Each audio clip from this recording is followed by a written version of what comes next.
Script लिखते समय बहुत बार ऐसा होता है कि हम लोग कोड को रिपीट करते हैं। ऐसा अज्यूम कर लो कि एक कोई ब्लॉक ऑफ कोड है जो मुझे मल्टीपल टाइम्स लगने वाला है, तो वही कोड रिपीट करने से अच्छा it's better you can convert that code into something called as a function. So what is a function? A function is something called as reusable code block.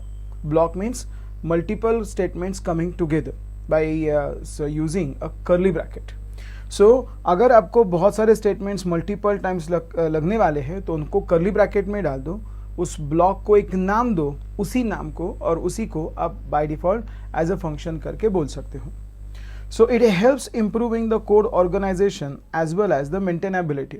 सो ये उसका ऑर्गेनाइजेशन तो बढ़ाता ही है, मेंटेनेबिलिटी भी बहुत बेटर करता है. एट द सेम टाइम आपका कोड डुप्लीकेट नहीं होता. सो ये रीयूजेबिलिटी ऑफ कोड को इंक्रीज करता है. तो इसका सिंटैक्स क्या है? सिंटैक्स कुछ ऐसा है, फंक्शन नाम का कीवर्ड यूज करो, फिर आपको जो चाहिए वो फंक्शन का नाम लिखो और उसके अंदर कोड लिखने के लिए कर्ली ब्रैकेट का इस्तेमाल कर लो. That's it. शेल स्क्रिप्ट में फंक्शन जो कीवर्ड है ये ऑप्शनल है, दिया तो भी चलता है, नहीं दिया तो भी चलता है, ये आपके ऊपर डिपेंड होता है. Mostly people generally do not right the function keyword, but it's not mandatory कि वो लिखना नहीं है. आप चाहे तो लिख भी सकते हो, नहीं चाहे तो उसको स्किप भी कर सकते हो. जरा हम लोग क्विकली एक फंक्शन ट्राई करके देख लेते हैं. फंक्शन के सारे कोड आपको फंक्शंस नाम के डायरेक्टरी में मिल जाएंगे. शुरुआत करते हैं फर्स्ट प्रोग्राम से, vim program1.sh. एज यूजुअल इसकी शुरुआत होगी एक्सक्लेमेशन मार्क, बिन बैश, जो हम लोग बहुत बार कर चुके हैं, दैट्स अ शमांग हेडर. और यहाँ पे मुझे एक फंक्शन को डिक्लेयर करना है. So maybe I can say declare a function. Function का कीवर्ड यूज करना है करो, नहीं करना है मत करो, it's up to you. So maybe अभी मैं एक यूज कर रहा हूँ, एक फंक्शन लिखते हैं फंक्शन1 नाम का, और इस फंक्शन1 के अंदर डालते हैं echo inside function one, just to understand कि अरे वो फंक्शन में जा रहा है क्या. जो आप फंक्शन यहाँ पे लिख रहे हो वो फंक्शन ऑटोमेटिकली कभी कॉल नहीं होता. उसे कॉल करने के लिए आपको एक्सप्लिसिटली बोलना पड़ता है. That is called as the function call. Function call करने के लिए सीधा फंक्शन का नाम डाल दो, दैट्स इट. बाकी लैंग्वेजेस में फंक्शन को कॉल करने के लिए उसके आगे पैरेंथेसिस लिखना पड़ता है, यहाँ पे डालने की ज़रूरत नहीं है. ज़रा चेक करते हैं वर्क होता है क्या. So if I go and say bash, I can see inside function को कॉल किया गया है. इसका मतलब फंक्शन1 को कॉल किया गया है और इसके बॉडी के अंदर जितने भी स्टेटमेंट्स है वो सारे एग्जीक्यूट हो चुके हैं. अगर आप कोड में जाओगे तो पता चला कि ये जो फंक्शन हम लोग डिक्लेयर कर रहे हैं, this function is called as maybe this does not accept any parameter, इसलिए आप लोग उसे पैरामीटर लेस फंक्शन के नाम से भी जान सकते हो.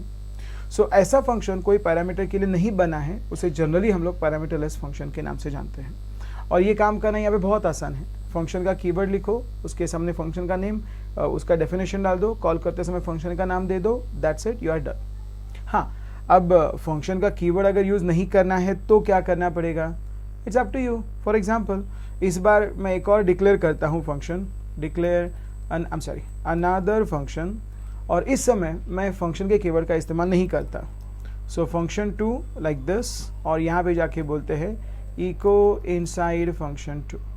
फिर से एक बार फंक्शन2, फंक्शन का नाम यहाँ पे हम लोग डाल रहे हैं, sorry I forgot to put the double quotes. So function का नाम, what am I doing here is like calling a function. So this is nothing but my function call, right? If I go and say bash program1.sh, I can see that the function2 भी call हो चुका है. So code में देखने के बाद आपको पता चल गया होगा कि फंक्शन को डिक्लेयर करते समय फंक्शन का कीवर्ड यूज करना या ना करना ये एक्चुअली डेवलपर की चॉइस है.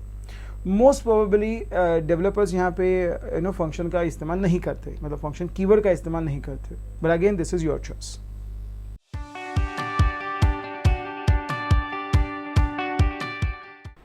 अब ज़रा ये सोचते हैं कि बाकी के लैंग्वेज की तरह क्या इसमें हम लोग फंक्शन को पैरामीटर पास कर सकते हैं. The chances are yes you can, but ये जो मेथड है इसका ये काफ़ी अलग है, काफ़ी हटके है. अब ये काम करने के लिए आपको कोई पैरामीटर को डिक्लेयर करने की ज़रूरत नहीं है. यू कैन डायरेक्टली से, फॉर एग्जांपल ये है मेरा फंक्शन1, इसके अंदर आपको बाकी कुछ नहीं लिखना है. यहाँ पे कुछ नहीं आएगा. यहाँ पे आपको बोलना नहीं पड़ता है कि मेरे पास एक पैरामीटर है, दो पैरामीटर्स है, वगैरह वगैरह. आप डायरेक्टली इस कोड में जाके अगर इसका इस्तेमाल करते हो तो आपको आर्ग्यूमेंट्स यानी पैरामीटर के बारे में सब इंफॉर्मेशन मिलती है। फॉर एग्जाम्पल अगर वहाँ पे हम लोग बोलते हैं $#, तो इसका मतलब यहाँ पे मुझे पता चलता है कि मेरे पास कितने आर्ग्यूमेंट्स इस फंक्शन के अंदर कॉल करते समय आए हैं। अगर हम लोग $* का यूज़ करते हैं तो मुझे सारे पोजिशनल आर्ग्यूमेंट्स मिल जाते हैं। $@ यूज़ करेंगे तो ऑल पोजिशनल आर्ग्यूमेंट्स मिल जाते हैं। सो दोनों से हम लोग वही काम करने वाले हैं, सभी पैरामीटर्स को ले सकते हैं। $1, $2, $3 ऐसे करके फर्स्ट, सेकेंड, थर्ड ऐसे सारे आर्ग्यूमेंट्स हम लोग ले सकते हैं। And $_ is the last argument of the previous command. So precisely अगर आप यहाँ पे देखोगे तो फंक्शन को डिक्लेयर करते समय यहाँ पे हमें पैरामीटर का नाम डालने की ज़रूरत नहीं है, लेकिन अगर यहाँ पे नाम नहीं डालेंगे तो रीड कैसे करेंगे फिर? तो वो रीड करने के लिए इसका इस्तेमाल किया जाता है, $1, $2, $3 वगैरह वगैरह, यू नो। सो ये जो मैं आपको यहाँ पे कोड दिखा रहा था, यू नो, $#, ये सभी यहाँ के शॉर्टकट्स हैं इन आर्गुमेंट के साथ खेलने के लिए। अब एक काम करते हैं, हम एक फंक्शन लिख के देखते हैं प्रैक्टिकली, जहाँ पे पैरामीटर्स पास हो रहे हैं और उसे हम लोग फंक्शन के अंदर यूज़ कर रहे हैं। चलो शुरुआत करते हैं एक नए प्रोग्राम से। प्रोग्राम का नाम होगा program2.sh। एज यूजुअल इसकी शुरुआत होगी bin/bash से और इसमें एक फंक्शन को डिक्लेयर करते हैं। अब जैसे मैंने लास्ट टाइम बोला, फंक्शन का कीवर्ड यहाँ पे ऑप्शनल है, आप चाहे तो यूज़ कर सकते हो, नहीं चाहे तो स्किप कर सकते हो। इसके आगे मैं स्किप कर रहा हूँ क्योंकि जनरली बैश डेवलपर्स जो होते हैं वो जनरली फंक्शन का कीवर्ड इस्तेमाल नहीं करते, लेकिन again it's up to you. So मुझे यहाँ पे चेक करना है कि कितने पैरामीटर्स मिले हैं। So if I go back here and से इको नंबर ऑफ पैरामीटर्स और number of arguments, precisely arguments अगर मुझे वो चाहिए तो हम लोग बोल सकते हैं $#। इससे मुझे पता चलेगा कि इस फंक्शन को कितने पैरामीटर्स पास किए हैं। तो एक काम करते हैं, let's call function with no parameter. पहले ट्राई करते हैं विथ नो पैरामीटर, फिर ट्राई करते हैं you know call function with 1 parameter and then call function with let's say 4 parameters. So it's like this, you know. So let's start with this. Just write the function name and you are done. अगर एक parameter pass करना है, कोई भी हो, किसी भी type का हो, doesn't matter. I can pass something like 20 for this, as simple as that. अब 4 पैरामीटर पास करने हैं तो फंक्शन 1, 20, 40, let's say 60 और 80, आपको जैसे चाहिए वैसे पैरामीटर्स यहाँ पे पास करना है। कॉमा नहीं आएगा, स्पेस सेपरेटेड पैरामीटर्स आपको यहाँ पे लिखने हैं। ज़रा चेक करके देखते हैं आउटपुट में क्या आएगा। So if I go back and से रन program2.sh, अगर आपने नोटिस किया तो यहाँ पे मुझे मिला नंबर ऑफ पैरामीटर 0, क्योंकि फर्स्ट टाइम हमने कोई पैरामीटर पास नहीं किया था, सेकंड टाइम एक ही पास किया था, यहाँ पे 1 मिल गया, थर्ड टाइम मैंने 4 पास किए थे तो चारों के चारों यहाँ पे मिल गए। अब एक काम करते हैं, इनको ट्राई करके देखते हैं हम लोग रीड कर सकते हैं क्या। फॉर एग्जाम्पल यहाँ पे जाके अगर मुझे सारे पैरामीटर्स चाहिए तो maybe I can say echo all arguments equals to, कैसे लेना है तो हमने लास्ट टाइम बोला था कि ये लेने के लिए आप $* का भी यूज़ कर सकते हो और $@ का भी यूज़ कर सकते हो, लाइक दिस। मैं काम करता हूँ, इसके नीचे इको डाल के स्पेसिफाई करता हूँ कि मेरा एंड ऑफ फंक्शन है, क्योंकि हम लोग उसे 3 बार कॉल कर रहे हैं।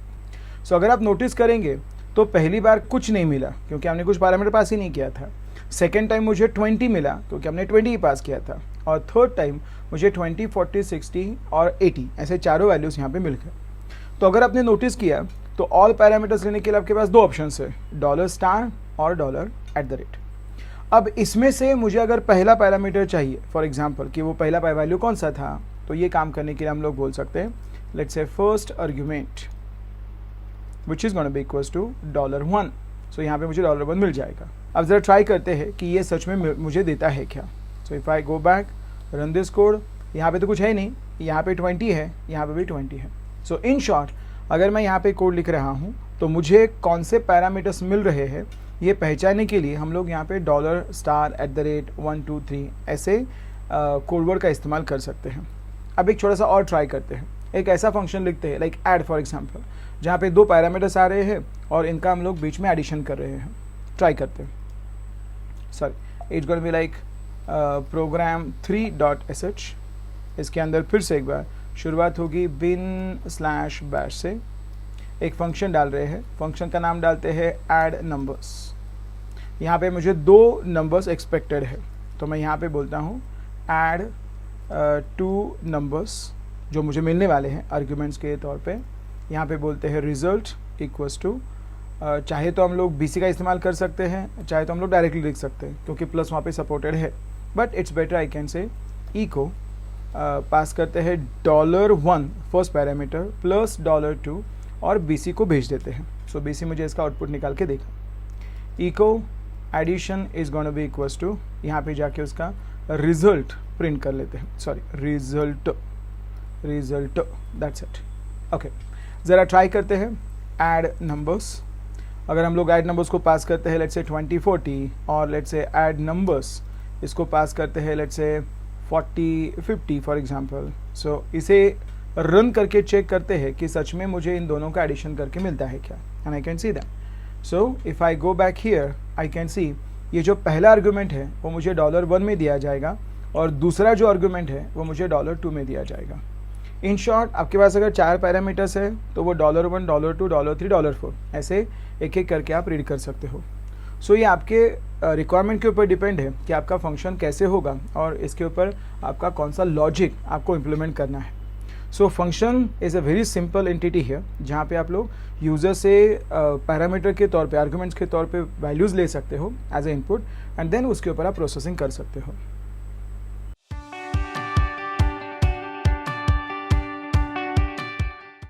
अब एक स्टेप और आगे जाते हैं। हमने स्क्रिप्ट में जितने भी वेरिएबल्स डिक्लेयर किए हैं वो सारे वेरिएबल्स बाय डिफ़ॉल्ट ग्लोबल होते हैं, मतलब फंक्शन के अंदर हो या फंक्शन के बाहर हो वो बाय डिफ़ॉल्ट ग्लोबल होते हैं। लेकिन कभी कभार ऐसा होता है कि मुझे फंक्शन के रिलेटेड और फंक्शन के अंदर ऐसे कुछ वेरिएबल्स डिक्लेयर करने हैं जो मुझे बाहर एक्सपोज नहीं करने हैं। तो ऐसा काम करने के लिए आपको लोकल वेरिएबल्स को डिक्लेयर करना पड़ता है। आप कैसे करोगे? तो वो काम करने के लिए आपके पास एक कीवर्ड है जिसका नाम है लोकल। अगर आप ध्यान से देख रहे हो तो लोकल कीवर्ड मैंने इस फंक्शन के अंदर यूज़ किया है। इसका मतलब ये जो लोकल नेम को मैं डिक्लेयर कर रहा हूँ इसे अगर मैं यहाँ पे एक्सेस करने की कोशिश करूँगा लाइक दिस $name, तो वो यहाँ पे एक्सेसिबल नहीं है क्योंकि वो लोकली यहाँ पे अवेलेबल है।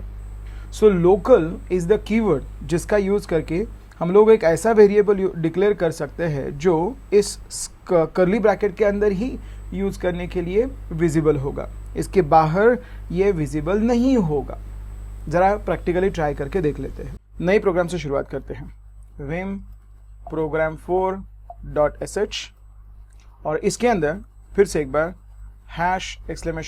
#bin/bash और फिर एक फंक्शन डाल देते हैं। फंक्शन का नाम डाल देते हैं ऐड नंबर्स, जैसे लास्ट टाइम किया था वैसे ही है। सो इसके अंदर फिर से एक बार मैं रिजल्ट को डिक्लेयर कर देता हूँ by saying result equals to, यहाँ पे बोलते हैं फिर से इको $1 प्लस $2।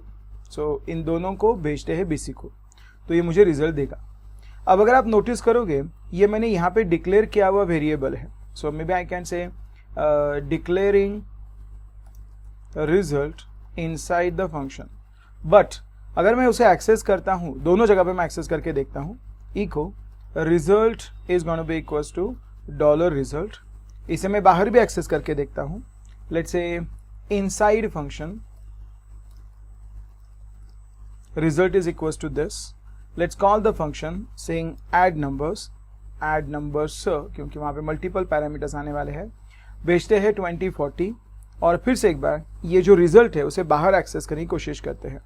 बोलते हैं outside the function the result is gonna be equals to $result। देखते हैं कि ये रिजल्ट नाम का वेरिएबल जो हमने यहाँ पे डिक्लेयर किया हुआ है फंक्शन के अंदर, क्या वो मैं फंक्शन के बाहर एक्सेस कर सकता हूँ। अगर वो एक्सेसिबल है तो इसका मतलब वो ग्लोबल हो गया, अगर वो एक्सेसिबल नहीं है तो बाय डिफॉल्ट वो लोकल हो गया। ज़रा प्रैक्टिकली ट्राई करके देख लेते हैं रन करके।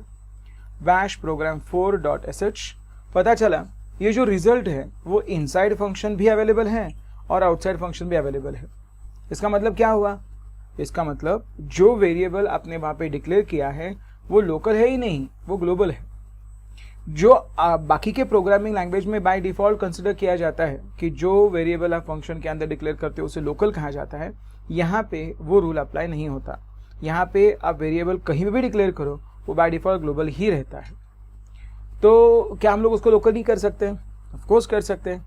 कैसे करना होगा अभी हमने देखा, उसके पीछे लोकल नाम का कीवर्ड यूज करो। ओके, ट्राई करके देखते हैं। अभी फिर से एक बार रन करते हैं। आपने नोटिस किया तो फंक्शन के अंदर रिजल्ट इक्वल टू 60 विजिबल है, लेकिन फंक्शन के बाहर रिजल्ट का वैल्यू कुछ नहीं आ रहा है। कुछ नहीं आ रहा है, इसका मतलब ही ये है कि अभी वो जो रिजल्ट है वो फंक्शन के अंदर ही विजिबल है, मतलब वो लोकल बन गया है। So you can not access it outside the function. That is what you mean by a local variable.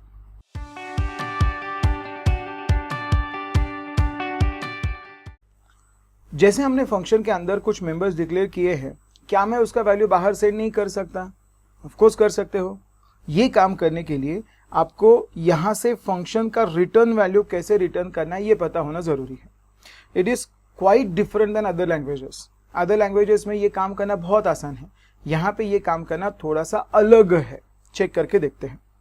सबसे पहली बात, return value of a function is the exit code. यहाँ पे उसे बोला जाता है एग्जिट कोड, मतलब फंक्शन रिटर्न होने से पहले वो जो रिटर्न कर रहा है इसे बोला जाता है exit code of that function, जो बाय डिफॉल्ट 0 होता है। So the default value of exit code is always 0।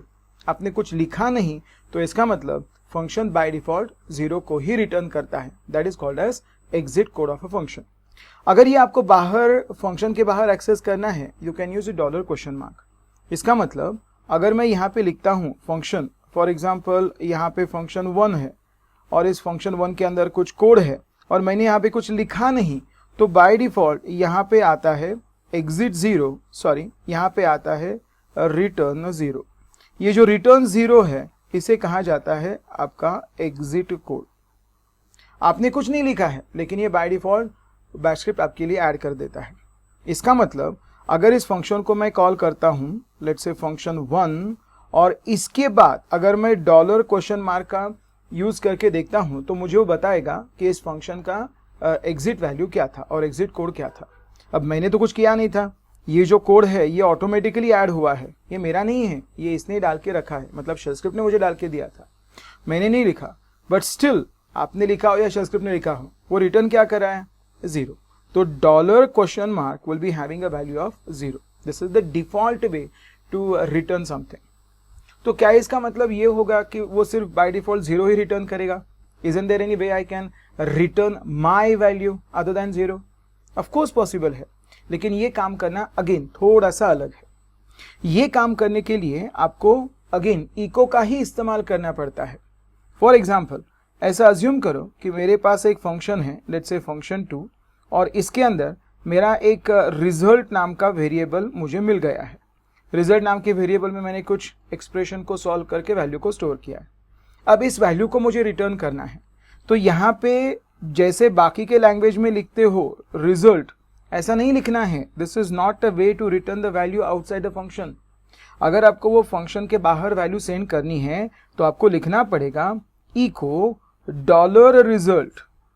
थोड़ा सा वियर्ड है, but as I said it is what it is.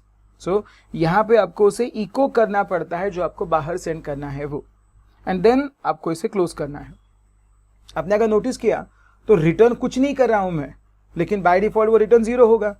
इसका मतलब अगर मैं इस फंक्शन को कॉल करूंगा something like a function 2, for example यहाँ पे मैं उसे कॉल कर रहा हूं by passing something like XYZ parameters here, तो इसके बाद $? का आंसर रिजल्ट नहीं होगा, वो $? का आंसर 0 ही होगा।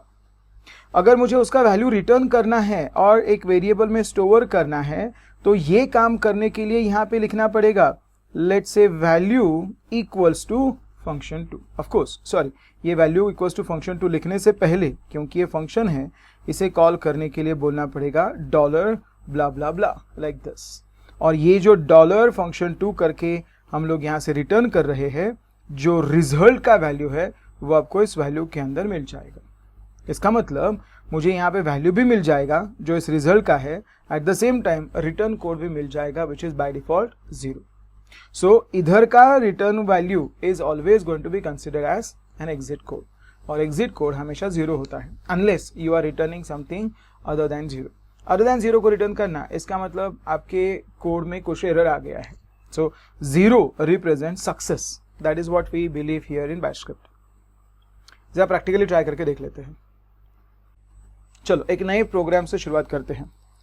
vim program 5.sh as usual इसकी शुरुआत होगी bin/bash से।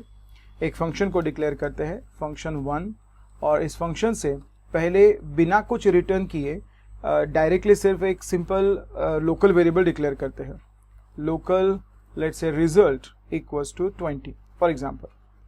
बाकी मुझे यहाँ पे कुछ नहीं करना है, पहले मुझे फंक्शन को कॉल करना है फंक्शन 1 और चेक करना है इसका एग्जिट कोड क्या था। मैंने कुछ रिटर्न नहीं किया है, but still I want to check that what is the return value of this. Return value, और इसे हम लोग एग्जिट कोड के नाम से जानते हैं। Exit code of function 1 after I call the function 1 is $? जरा चेक करते हैं क्या है। इफ आई गो एंड से रन, ये मुझे पता चल रहा है कि exit code of function 1 is 0। आपको याद होगा तो हमने बोला था कि मैंने कुछ नहीं लिखा, बट स्टिल इसने आगे जाके लिखा रिटर्न 0। मैंने कुछ नहीं लिखा था, ये उसने मुझे डाल के दिया। क्या मैं उसको ओवरराइड कर सकता हूँ? Of course yes, you can come back here and से नहीं मुझे ये नहीं चाहिए, मुझे लेट्स से रिटर्न कुछ अलग करना है। लेट्स से रिटर्न से let's say 2 for example. Actually 2 को रिटर्न करना is not good, let's return 1। 1 का मतलब होता है कि आपका प्रोग्राम में कुछ एरर आ गया है और probably you are trying to say कि वो सक्सेसफुल एग्जिट नहीं है, इट्स लाइक एरोनियस एग्जिट, ऐसा हम लोग उसे बोल सकते हैं। आपने नोटिस किया तो exit code of function 1 is 1, इसका मतलब वो सक्सेस नहीं है। तो सक्सेस रिटर्न करने के लिए क्या मुझे यहाँ पे रिटर्न करना जरूरी है, लाइक वैल्यू 0? यस, तो बाकी लोगों को लगेगा कि ये सक्सेसफुल हो गया है। तो मैं क्यों लिखूँ ना, इससे अच्छा मैं डायरेक्टली बैश को ही बोलूँगा तू ही जाके लिख मेरे लिए।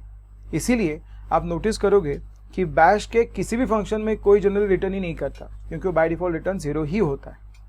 आपको अगर कुछ रिटर्न करना ही है तो वो रिटर्न करने के लिए आपको यहाँ पे जाके इको का स्टेटमेंट डालना पड़ता है बाय यूजिंग रिजल्ट, और जो आप यहाँ पे इको कर रहे हो वो कैप्चर करना पड़ता है आपके value. For example maybe I can say returned value or returned result, for example, which is going to be equals to $, or function 1. That's it. This is how we can get the function called, get the value and put it inside the returned result. जरा check करते हैं मुझे क्या मिला है। So echo returned result is going to be equals to returned result, like that. So जरा try करके देखते हैं। bash program 5.sh, and if you look at this, I got the return result as value 20, just because I am echoing that result here on this line. So whatever that you are going to echo here, you are going to receive it as a return value of that function.